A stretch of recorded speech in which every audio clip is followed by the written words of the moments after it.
Je suis chef de projet au service recherche du CEDRE. J'ai une formation, j'ai un doctorat en chimie et on va parler aujourd'hui de la persistance et d'une désirisation. Donc ce webinaire est enregistré, donc je vous informe qu'il est enregistré, qu'il sera disponible en ligne dans quelques jours. Et que vous pourrez le revoir autant de fois que vous voudrez. Donc je vais commencer cet exposé-là. Je vais d'abord présenter quelques mots à propos du CEDRE, ensuite le contexte de l'étude, pourquoi travailler sur les irisations, ce qui nous réunit aujourd'hui. Qu'est-ce qu'une irisation? Qu'est-ce qu'on appelle une irisation? Ensuite, les travaux qu'on a fait au CEDRE, on a fait quelques expérimentations dans nos installations ici, on a fait des manips en laboratoire pour essayer notamment de corréler la surface, déterminer la corrélation entre surface d'irisation et volume de produits déversés, travailler sur le devenir d'une irisation, qu'est-ce que devient une irisation si on ne fait rien, et également de travailler sur les irisations naturelles. On allait prélever des irisations naturelles, on a fait des analyses dessus, et c'est pour recueillir des éléments de communication pour permettre de différencier les différents types d'irisation. Et ensuite, je conclurai et je donnerai quelques informations à retenir sur ce sujet-là. Ça continue à rentrer. Les généralités sur le CEDRE. Donc le CEDRE, nous sommes basés à Brest. Le CEDRE est une association à but non lucratif avec une mission de service public. Donc on a ici alors est-ce qu'on voit mon curseur? On voit mon curseur. Vous avez, pour ceux qui ne connaissent pas, qui ne sont jamais venus ici, la prochaine fois que vous viendrez à Brest, vous sonnerez, on vous fera visiter. Et vous verrez, le CEDRE, on a une plage artificielle sur laquelle on peut déverser des hydrocarbures à des fins d'expérimentation, également à des fins de formation. On a un bassin sur lequel on déverse également des hydrocarbures, des produits chimiques, et également des déchets aquatiques, des plastiques sur lesquels on travaille. Et dans nos locaux, les bureaux, le laboratoire, 150 mètres carrés, et ici sur la partie gauche, on a un hall d'expérimentation qui nous permet de faire des expérimentations à échelle un peu plus grande que la paillasse. La paillasse, on travaille sur quelques décilitres, quelques litres de produits. Dans le hall d'essai, on a vraiment plus de place pour travailler et ça nous permet de travailler sur des litres, des dizaines de litres, des centaines de litres de produits sans aucun problème. Donc le CEDRE, on a 6 différentes activités. On a d'une part la surveillance des déchets aquatiques, tout ce qui est tous les déchets aquatiques qu'on peut retrouver sur le littoral. Le service recherche, dont je fais partie moi. Le service analyse et test, qui gère toutes les activités du laboratoire, les activités qui ont lieu dans l'OLDC et également tout le plateau technique du CEDRE. On a le service information, qui a organisé aujourd'hui ce webinaire. On a le service formation. On forme à l'année entre 1000 et 1500 personnes sur la lutte contre les pollutions accidentelles. On a le service planification d'urgence, qui se promène un peu partout dans le monde à rédiger des plans d'urgence pour les zones à risque. Et pour rédiger ce plan d'urgence, il se base notamment sur des résultats d'études qui peuvent être faits dans le service analyse et test ou service recherche. Ils vont se baser, utiliser nos conclusions pour affiner les scénarios d'urgence et les planifications d'urgence et les rapports qui peuvent être émis. Et enfin, on a le service astreinte, H24, ouvert toute l'année. Vous pouvez appeler toute heure du jour et de la nuit, quelqu'un va répondre. Et pour vous assister en cas de pollution. Voilà ce qu'il en est. Alors, est-ce que j'ai l'heure 7. Pourquoi travailler sur les irisations? Et c'est justement par rapport à l'astreinte. Une question récurrente depuis plusieurs années, et que sont ces irisations? D'où viennent ces irisations? Donc ce sont les collègues de l'astreinte qui sont appelés, qui récupèrent ces questions-là et qui ensuite soit répondent, s'ils ont la réponse, ils répondent tout de suite aux personnes qui les appellent, ou sinon ils viennent voir d'autres collègues des autres services. Et une question qui revient régulièrement, c'est à quoi correspondent les irisations? D'où viennent ces irisations? Les irisations, ça peut couvrir de grandes surfaces, c'est relativement embêtant. Pour ceux qui ont déjà eu affaire à une pollution par des irisations, c'est très problématique à récupérer. Et C'est très gênant, au moins visuellement et notamment pour le grand public. Il y a une sensibilité du grand public sur les irisations. Moi, quand j'étais petit, personnellement, l'irisation, je trouvais ça très joli. Aujourd'hui, mes enfants, ils voient une irisation sur le sol, immédiatement, c'est corrélé à une pollution. Il y a un micro qui est en route. Et il y a même une caméra aussi. Robert Auger, monsieur Auger, si vous pouvez couper mon micro. Donc, il y a une sensibilité du grand public sur les irisations, problématique des irisations. Est-ce que ces produits-là, il y a une pollution? Oui, non, ça dépend. Nous-mêmes, dès lors qu'on reçoit cette question-là, ben, nous sommes obligés, enfin, nous demandons à avoir des photos en première approche.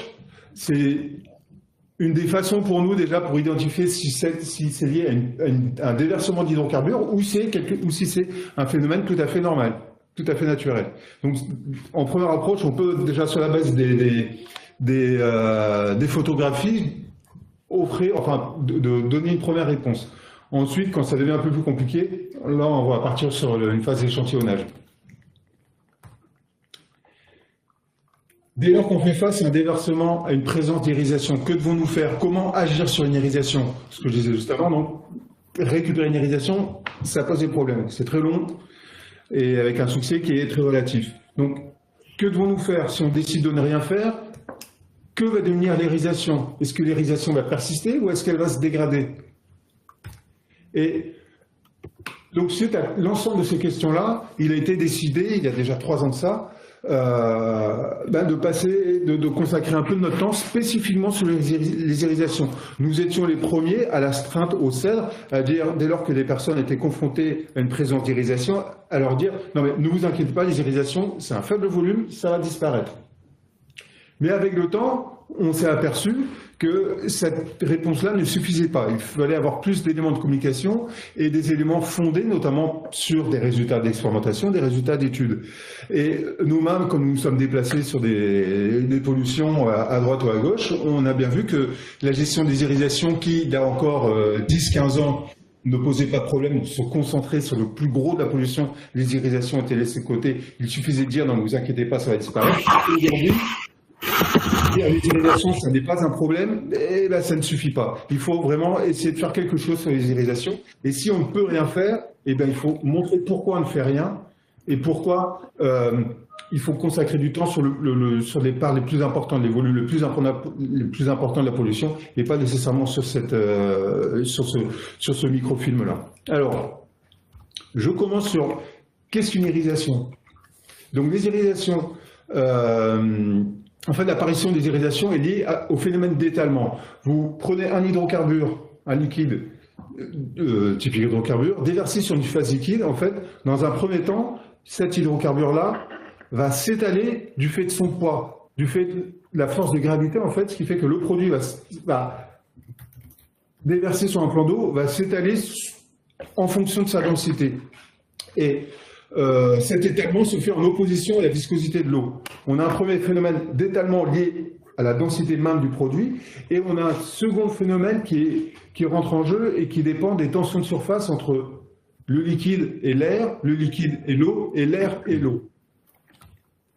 Et en fonction de ces tensions de surface, de ces valeurs de tension de surface, on considère dans la littérature, on a 2 mouillages. Soit un mouillage complet, c'est ce à quoi on est le plus souvent confronté, c'est-à-dire qu'on a un étalement complet d'un hydrocarbure à la surface de l'eau, ou on a ce qu'on appelle un mouillage partiel. C'est plutôt la goutte d'huile végétale déversée sur un petit volume d'eau, ou la goutte d'huile qui a tendance à ne pas s'étaler.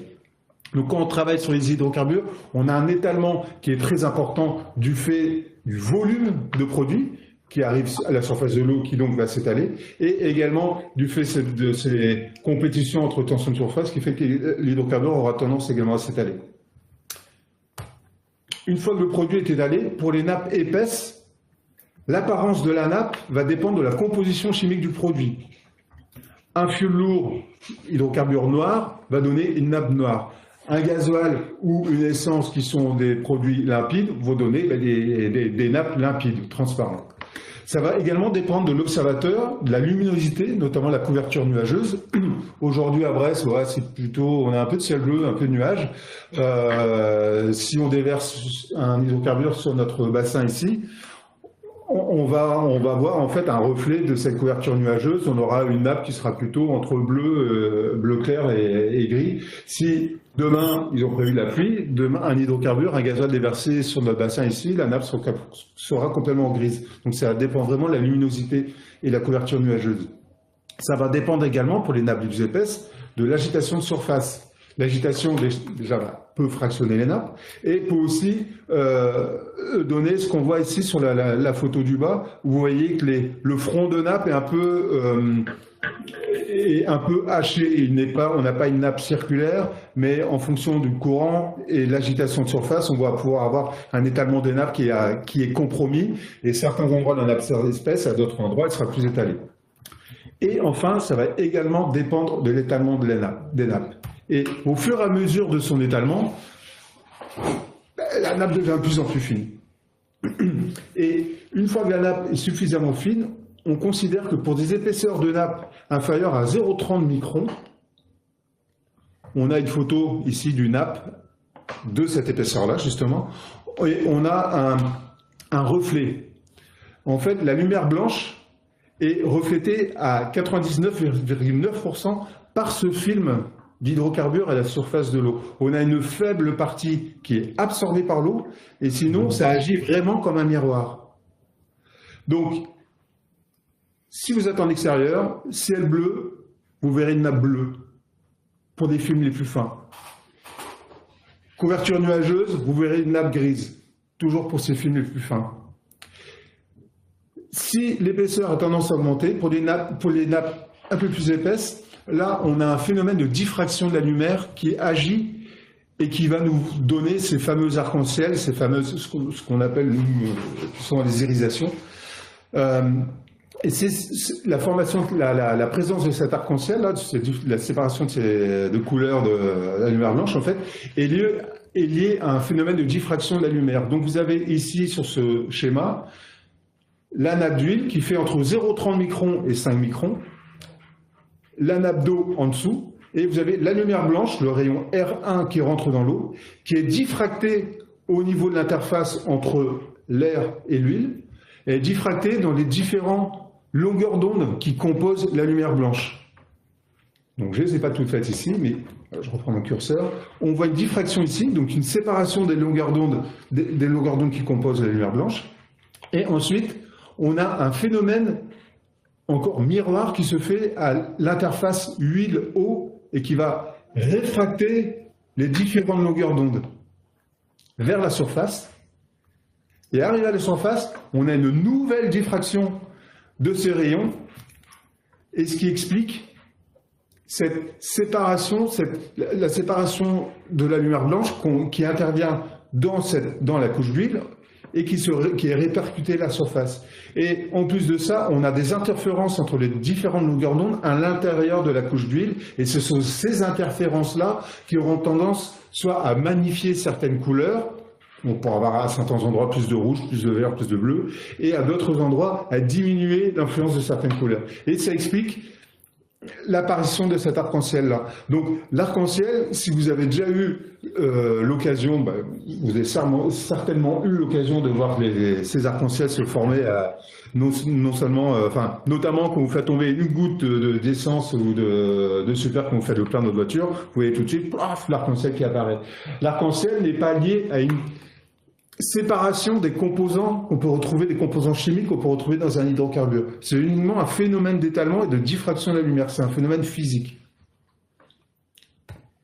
Et pour les nappes, ici, c'est justement pour montrer, c'est une expérimentation qu'on a fait ici au Cèdre, pour montrer que c'est uniquement une histoire d'épaisseur et non pas une histoire de composition. On a fait en fait des observations. On avait un récipient, donc avec une surface continuellement contrôlé, et on a déversé ponctuellement, on a rajouté l'hydrocarbure, on a rajouté l'hydrocarbure, et on a contrôlé le volume d'hydrocarbure qui était rajouté dessus. En contrôlant le volume, on contrôle également l'épaisseur de la nappe.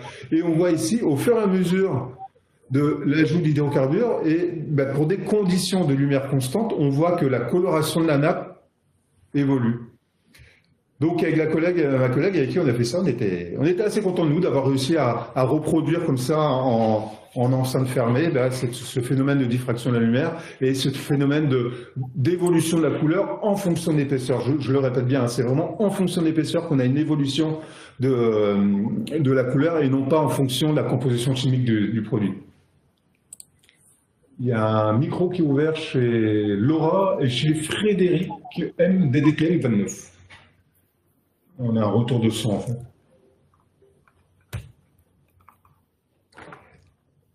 Et pour les épaisseurs de nappe supérieures à 5 microns, là, la nappe d'hydrocarbures agit comme un barrage. C'est-à-dire qu'on n'a aucune réflexion de la lumière blanche. Le produit absorbe la lumière environnante et on a ce qu'on appelle la couleur vraie à la surface de l'eau.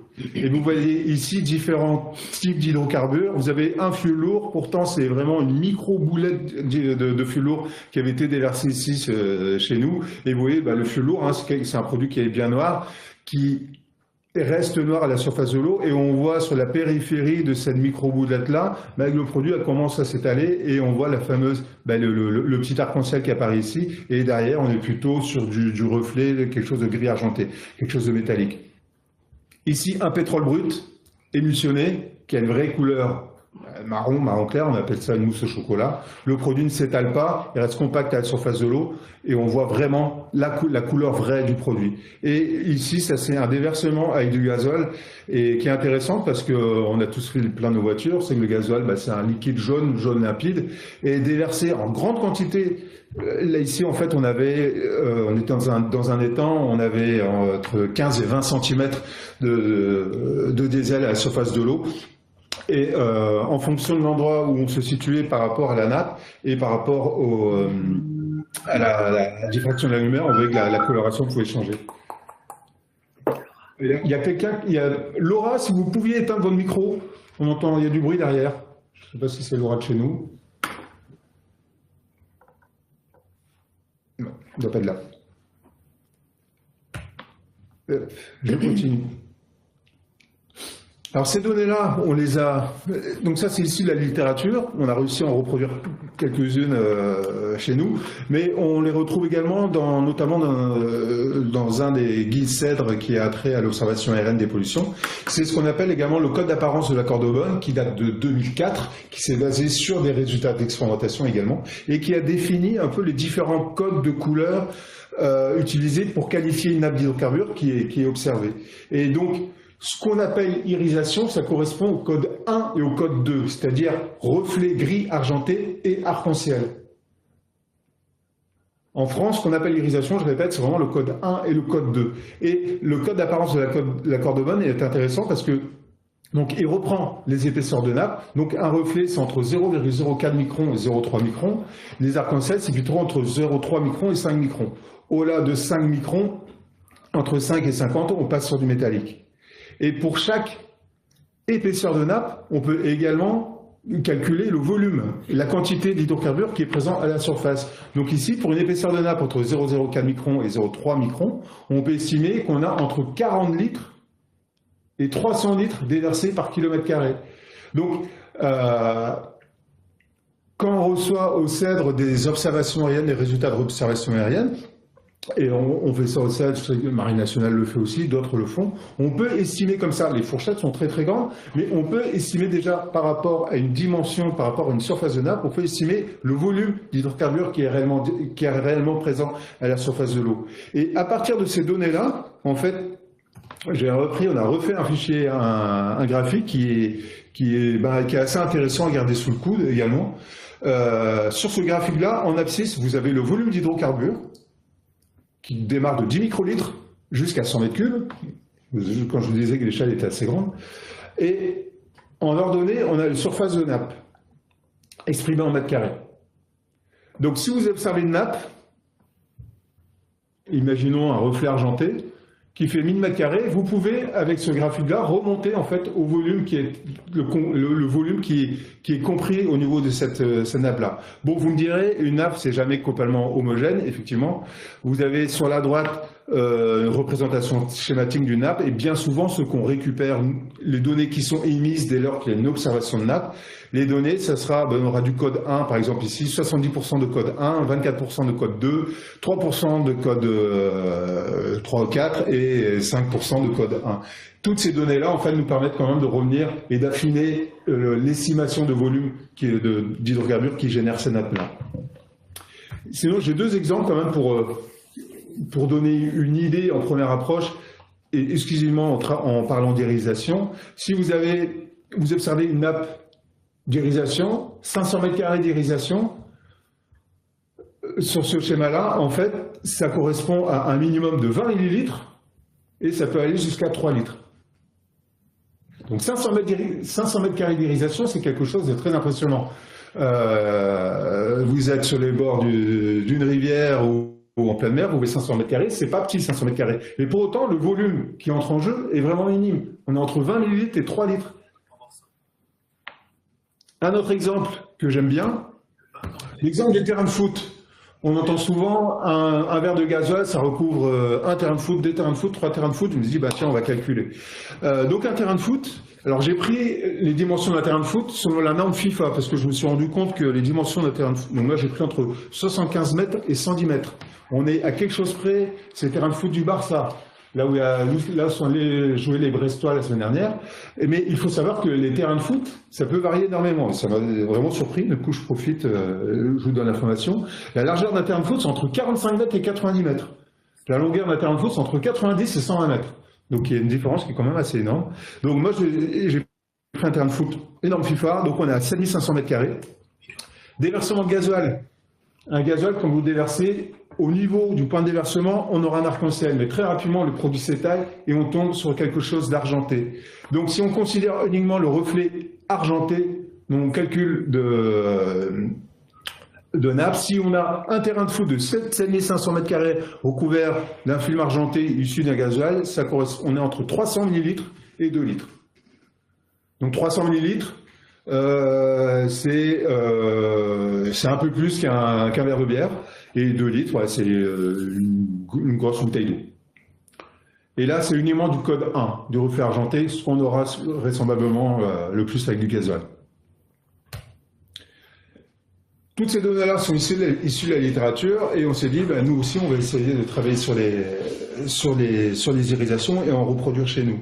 Et le plus dur, l'objectif était donc de comparer et comprendre la formation des irisations selon la nature des hydrocarbures. Également de travailler en laboratoire sur le devenir des irisations, savoir ce que devient une irisation dans le temps. Et donc, je l'ai dit en introduction, c'est également d'apporter les éléments pour différencier les irisations naturelles. Alors, il y a un micro qui est allumé. C'est la dernière personne qui t'a appelé Ismaël. Madame Ismaël Toiti-Sec. Merci. Donc, d'apporter les éléments de différenciation entre pétrogénique et biogénique. Donc, pour travailler sur les irisations, c'est pas très évident parce que on s'est dit dans un premier temps, on a un grand bassin chez nous, on va travailler dehors, on a une surface disponible. Le problème de travailler en extérieur, c'est qu'on a du vent, la luminosité, on ne la contrôle pas, et l'agitation, eh bien, elle change chaque jour. Et pourtant, on veut avoir une démarche assez scientifique, travailler sur toujours différents types d'hydrocarbures avec les mêmes volumes. Donc, il a fallu travailler en intérieur. Et pour travailler en intérieur, c'est possible, certes, mais il faut une grande surface, parce que les irisations ont tendance à couvrir, j'en parlais juste avant, à couvrir de grandes surfaces. Et si on veut recréer un plan d'eau, d'emblée, on s'est dit qu'on allait avoir des grands volumes d'eau à utiliser, parce qu'on génère une irisation, mais pour l'enlever derrière, c'est trop problématique. On est obligé d'éliminer toute l'eau systématiquement et de nettoyer le dispositif d'expérimentation. Donc, on a passé pas mal de temps à réfléchir. On a une stagiaire qui était venue pendant 6 mois, stagiaire de l'IMT-ALES qui était venue chez nous pendant 6 mois, exclusivement à travailler sur la mise au point d'un dispositif expérimental. Et on y est allé un peu à tâtons. Et pour une des premières observations, une des premières conclusions sur laquelle on est arrivé, c'est que plutôt que d'avoir des grands volumes d'eau, on va travailler sur des faibles épaisseurs d'eau en fait. Donc on a acheté, ce sont des bacs de rétention en fait. Celui-ci fait 3 mètres par 3 mètres. Et la nappe d'eau, le volume d'eau, en fait, c'était uniquement entre 3 et 5 cm d'eau sur lesquels on travaillait. Plutôt que d'avoir un grand bac avec beaucoup de volume d'eau à générer, on a entre 3 et 5 cm d'eau. Et on a éliminé cette eau-là systématiquement. On a travaillé en eau mer, en eau douce, en eau saumâtre. La coloration du bac également, qui jouait beaucoup. Vous voyez ici un bac bleu, un bac noir. Vous voyez les différences de coloration entre le bac bleu, les observations sont impossibles. Donc le bac bleu que nous avions initialement, mais nous l'avons mis de côté, on est repassé sur un bac noir. Et on a également la luminosité extérieure pour pouvoir... Je coupe mon micro. Pour pouvoir observer une nappe, il faut avoir toujours les mêmes conditions de luminosité.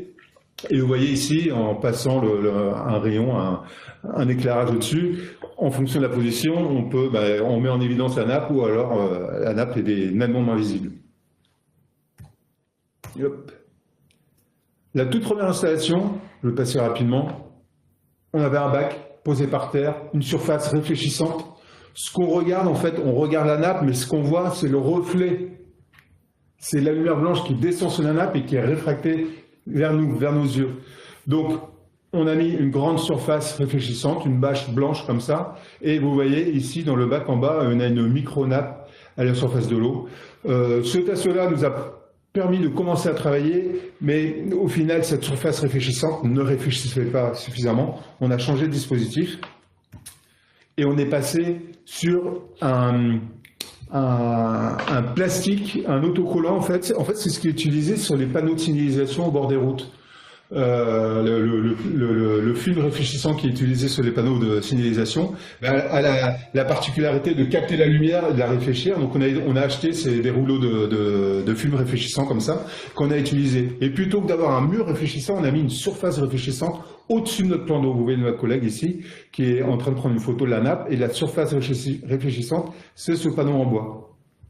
Et vous voyez ici l'importance de l'existence de ce panneau réfléchissant.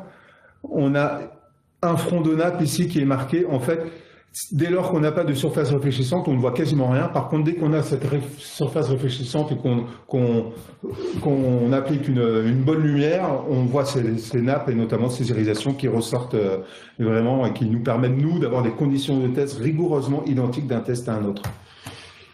Et dernier dispositif qu'on avait, le voici. Donc là, on s'est doté d'une structure métallique. On avait une surface réfléchissante de 20 mètres. Notre bac qui fait 9 mètres carrés et qui nous a permis vraiment de faire des nappes jusqu'à 9 mètres carrés de dimension. Et donc du petit panneau de quelques mètres carrés, vous voyez ici, les collègues sont en train d'installer ça dans notre hall d'essai et on est passé vraiment à la phase pilote. Et on a également développé dans le cadre de ce projet-là un pouce-seringue spécifique pour pouvoir gérer des micro-volumes de polluants et qu'on détermine bien le volume qui était déversé et un pouce-seringue qui nous permet de faire des déversements à distance en plus, parce qu'on devait faire au milieu de notre enceinte de 9 mètres carrés, donc c'était déporté, donc c'était assez un petit challenge une fois de plus à résoudre. Et voilà ce qu'on obtient. Je coupe le son. Donc des vidéos qui sont prises, un premier brut à gauche qui s'étale et qui rapidement disparaît, un second brut à droite. Vous voyez le point de déversement, l'arc-en-ciel, et très rapidement, en fait, on tombe sur le miroir, l'effet miroir. Déjà mis, je continue. Le troisième produit, on en a testé beaucoup comme ça.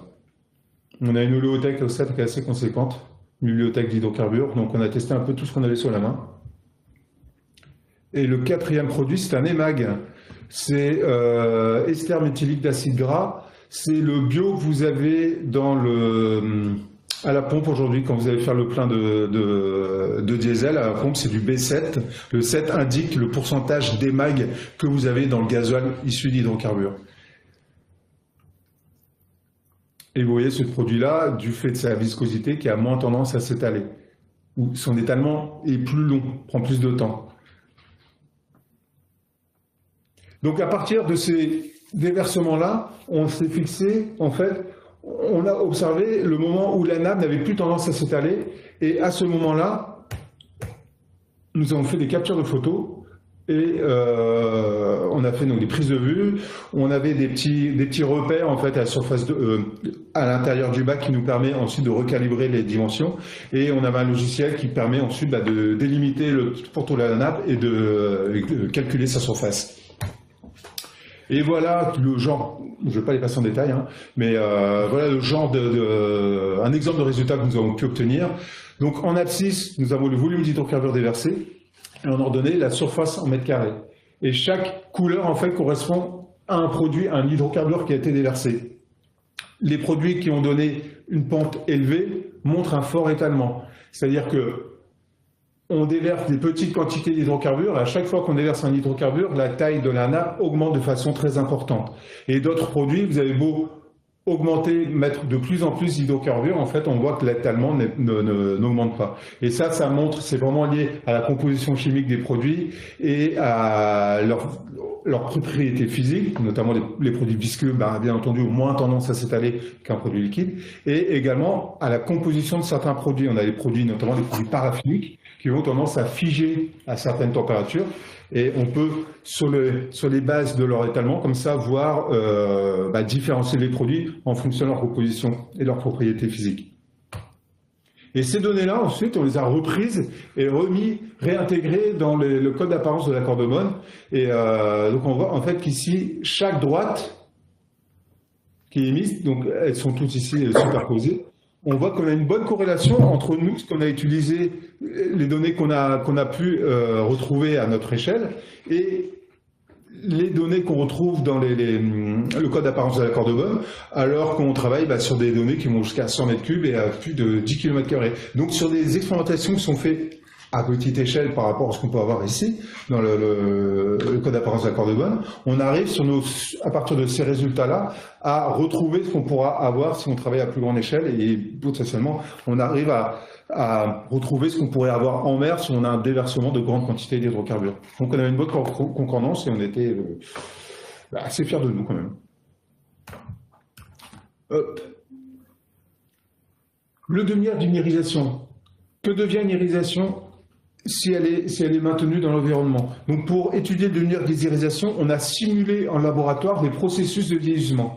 Donc par processus de vieillissement, j'entends l'évaporation. Pour simuler l'évaporation, on a pris un volume d'eau, on a déversé un faible volume d'hydrocarbures dessus pour avoir une fine épaisseur qui rentre dans les épaisseurs typiques d'une irisation.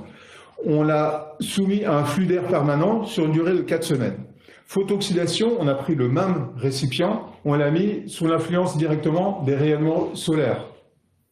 Et là, quand on a des lampes en fait, qui recréent le spectre solaire comme ça, ces lampes ont tendance à chauffer, donc ça simule également l'évaporation. Ça booste l'évaporation. La biodégradation, toujours un autre récipient avec le même produit, on a mis dans l'eau des nutriments, et dans cette eau-là, on avait également des communautés bactériennes qui ont tendance à dégrader les hydrocarbures. Et on a laissé tourner comme ça faiblement pour ne pas perturber la nappe de surface. Et il a fallu maintenir une agitation pour maintenir de l'oxygène dans le milieu en fait. Et la dissolution, toujours un récipient, l'hydrocarbure, là on met un bouchon dessus et on fait tourner faiblement pour voir la quantité de produit qui va passer dans l'eau du fait des phénomènes de dissolution. Donc, voilà ce qu'on obtient. Alors, pour les non-chimistes, c'est ce que je vais pas le passer en détail, mais je vais vous expliquer quand même rapidement. Ici, c'est ce qu'on appelle un chromatogramme. C'est issu d'une analyse par chromatographie en phase gazeuse. Ça nous permet de voir dans quel état est l'hydrocarbure, en fait. Chaque pic correspond à un composé chimique présent dans un hydrocarbure. Un hydrocarbure, c'est un mélange de centaines et centaines de composés chimiques. Donc, chaque pic correspond à un composé chimique. Plus le pic est haut, plus le composé chimique est important et concentré. Donc l'évaporation, à gauche ici, on voit qu'on a une disparition de la majorité, enfin une dégradation de la majorité des pics, et on voit en dessous qu'on a toujours cette bosse, cette bosse qu'on appelle un UCM, c'est Unresolved Complex Mixture. Bref, ce sont d'autres composés présents dans les hydrocarbures qui ne sont pas résolus en chromatographie. Et ce qui est intéressant ici, c'est de regarder les pics. On voit que par évaporation, l'irisation est sensible au phénomène d'évaporation. Est-ce que l'irisation est sensible au phénomène de dissolution? Moyennement. On voit qu'on a une disparition des pics, mais nettement moindre par rapport à l'évaporation. Photooxydation, plus évaporation, ça joue également un rôle. Et la biodégradation, là vraiment, ça a vraiment bien bougé.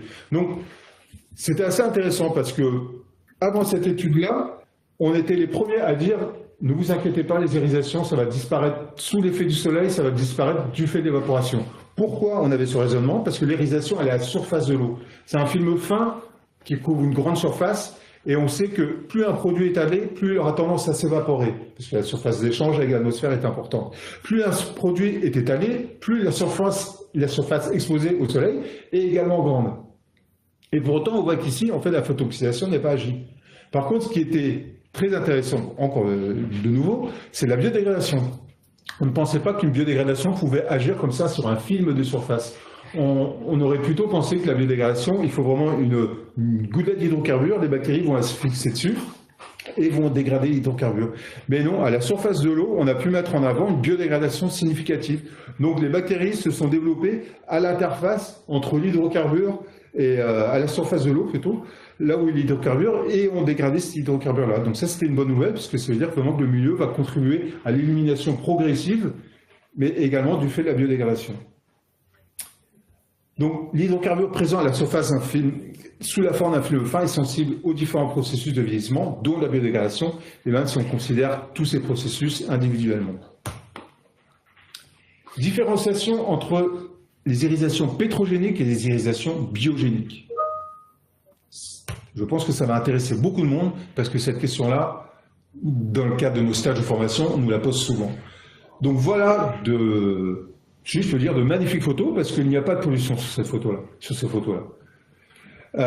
Ces photos-là les irisations qu'on peut voir sur ces photos-là sont des irisations naturelles, qui apparaissent naturellement.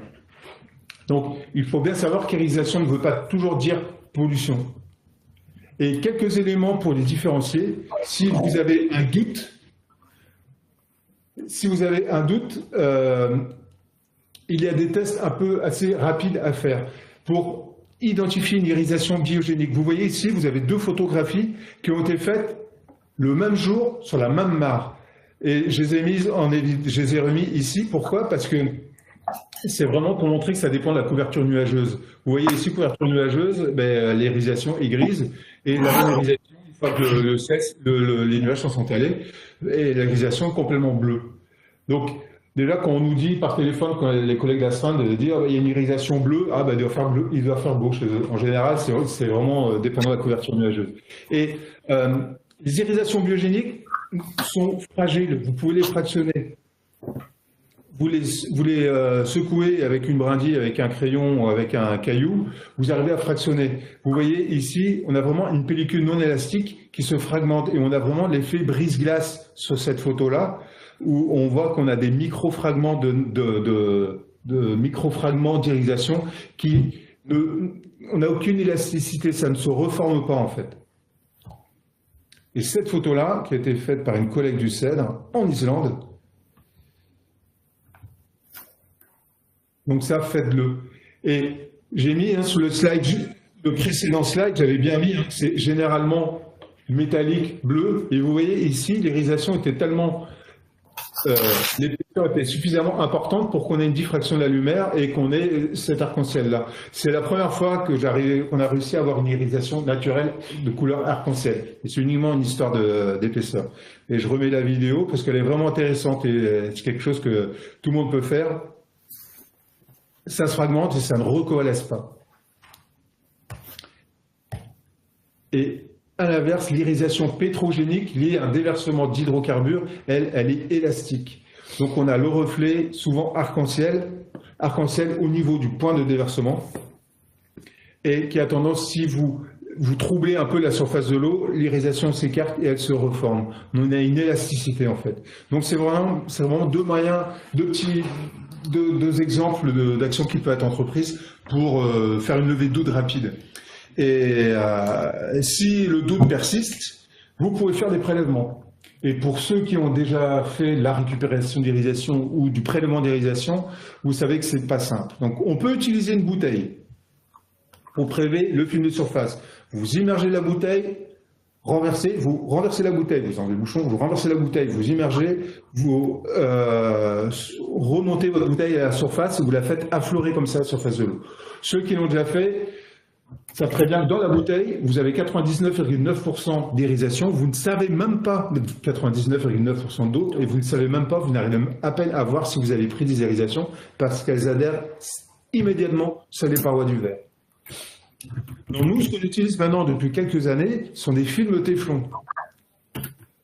Un film Téflon. Pourquoi un film Téflon? Pourquoi pas un absorbant ou un sopalin? Un sopalin, ça va absorber l'eau, donc ça ne marchera pas.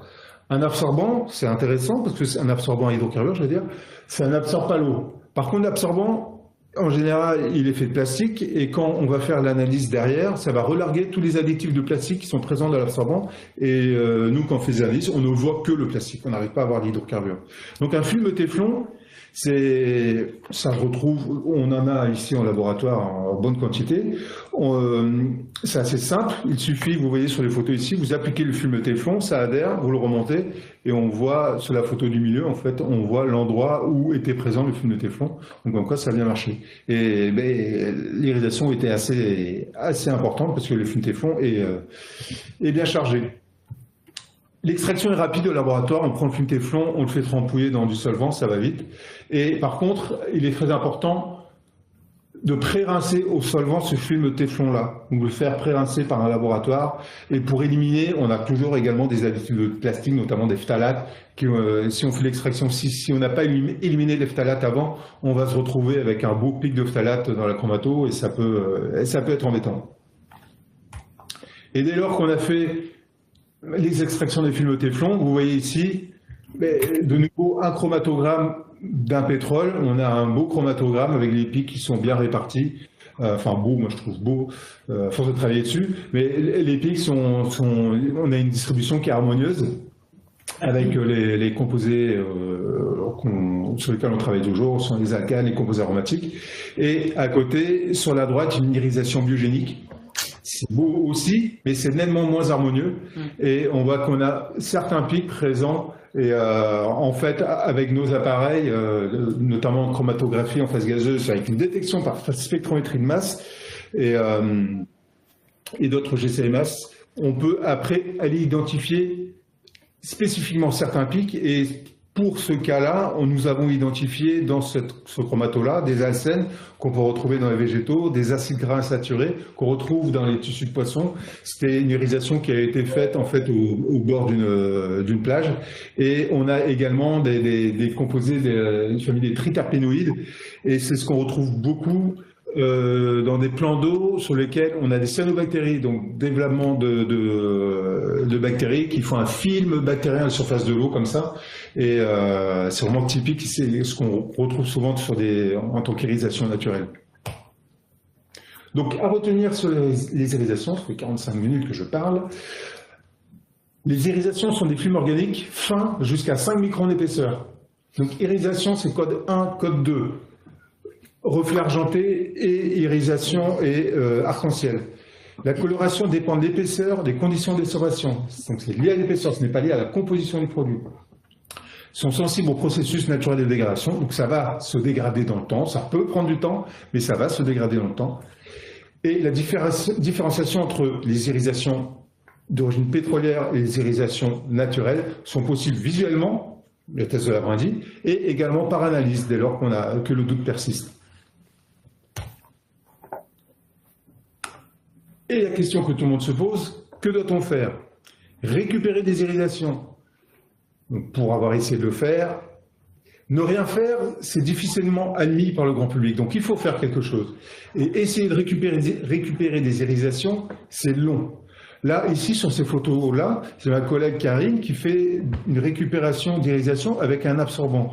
Ce que je disais tout à l'heure, l'absorbant, c'est intéressant parce que le produit est hydrophobe. Si vous faites la même chose avec un papier sopalin, vous le mettez à la surface de l'eau, pouf, votre papier se gorge en eau, ça ne marche pas. Par contre, l'absorbant est hydrophobe. Il ne va pas capter l'eau. Donc vous l'appliquez à la surface de l'eau, mais l'absorbant en soi, ne va pas absorber. On a uniquement une récupération par adhérence sur l'absorbant.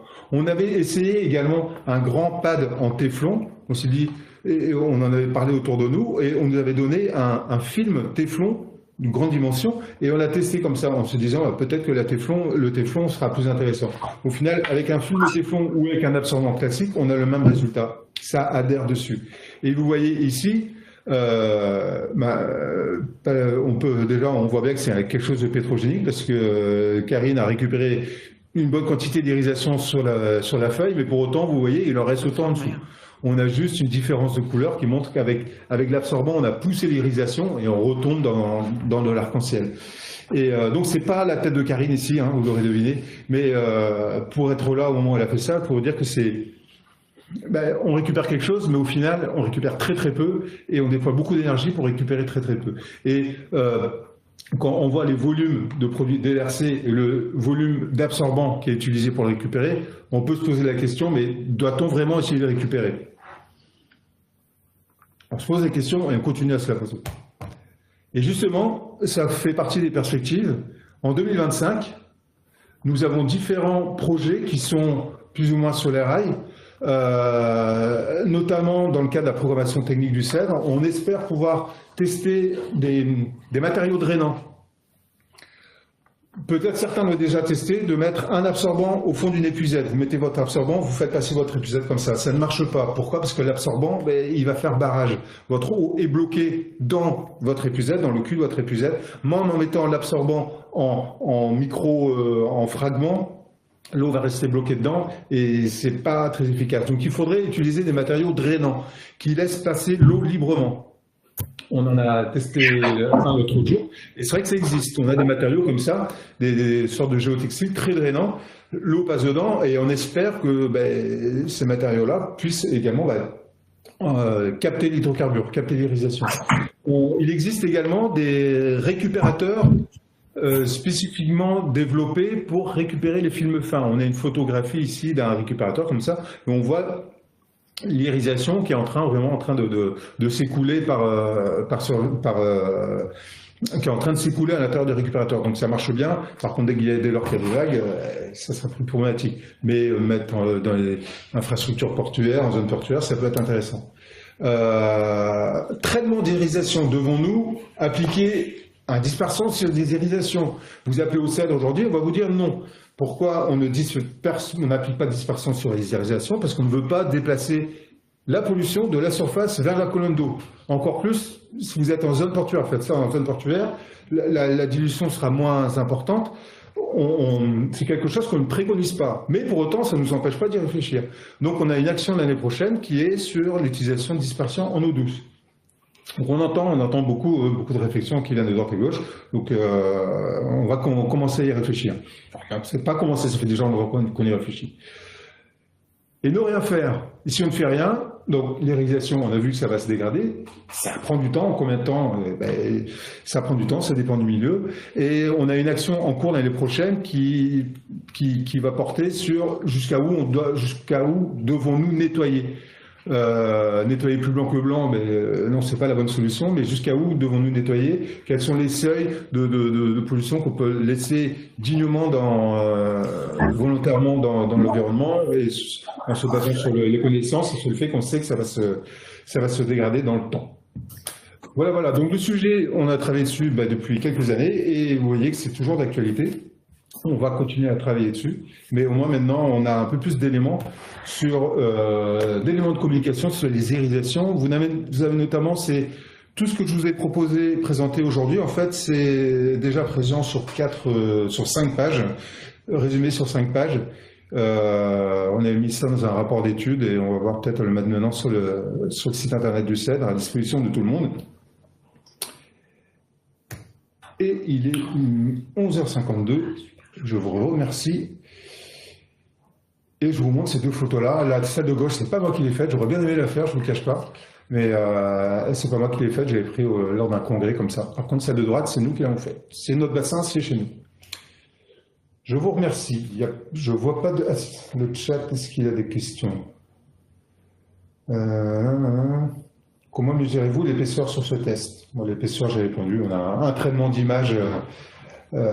Ensuite, dans les bassins, il y a une main qui est levée. Francis Thomas, est-ce que vous pouvez réexpliquer le test de la brindille? Je n'ai pas compris, en observant le film, ce qui se passe quand c'est l'hydrocarbure et quand c'est pas l'hydrocarbure. Ça se recolle pas. Vous pouvez réexpliquer ça, s'il vous plaît? Ouais, peut-être qu'on ne voit pas très bien sur la vidéo. En fait, la nappe se fragmente. Elle se fragmente, tout bêtement. Si vous faites ce test-là sur une nappe issue d'un hydrocarbure pétrolier, vous n'arriverez pas à avoir de fragments, en fait. Vous voyez la nappe qui va se séparer, mais qui va se recoalescer tout de suite. Tandis que ici, vous avez des fragments de nappe et qui ne se recoalescent pas. On voit vraiment qu'on n'a pas d'élasticité dans cette nappe-là. J'ai les photos juste avant. Ok, c'est clair, c'est clair. Quand c'est l'hydrocarbure, voilà, ça se recolle. Quand c'est pas l'hydrocarbure, ça se recolle pas. C'est bon, merci. Voilà. Sur le chef. Quid du brassage?